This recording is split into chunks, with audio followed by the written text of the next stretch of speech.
বন্ধুরা, আপনারা সবাই কেমন আছেন? আশা করি সবাই ভালো আছেন। আজকে শুক্রবার, এখন হলো রাত 8:30 বাজে।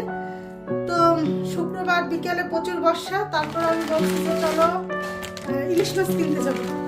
যেহেতু যে কোনো কারণবশত আমরা পহেলা বৈশাখে ইলিশ পান্তা খেতে পারিনি, তার জন্য আমার খুব ইলিশ পান্তা খেতে মন চাইছে। তো বললাম আমার স্বামীকে চলো মাছ কিনে নিয়ে আসি। তো মাছ কিনছে গেছি, ঠিক আছে, অনেক মাছ।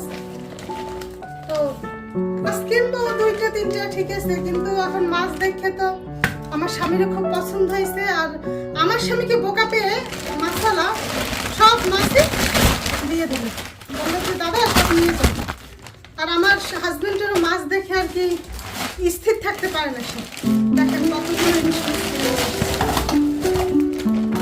অনেকগুলো ইলিশ মাছ সে কিনে নিয়ে এসেছে। মানে আমি যা খেতে চাই তা মানে একটু বললেই হয়, তার ডবল নিয়ে আসে। বল তুমি ইলিশ মাছ ভালো খাও, তাতে কি হয়েছে, কিনে আনছি, খাওয়া অবশ্যই। মানে এতগুলো মাছ আমরা 2জন মানুষ কতদিন বেশি খাবো বলেন। আর এই যে ছোট ছোট পোনা মাছ আমি খুবই মানে পছন্দ করি। এই কটা ছিল, বেশি ছিল না, বেশি থাকলে আরো নিয়ে আসতো সে, কারণ সে হলো মাছের পাগল। এখন এগুলা মাছগুলো, এই পোনা মাছগুলো কেটে রাখবো, আর এইগুলো হলো যে ফ্রিজে রেখে দেবো। দেখেন তো মাছগুলো একদম তাজা নদীর মাছ। কেমন হয়েছে অবশ্যই কমেন্ট করে জানাবেন।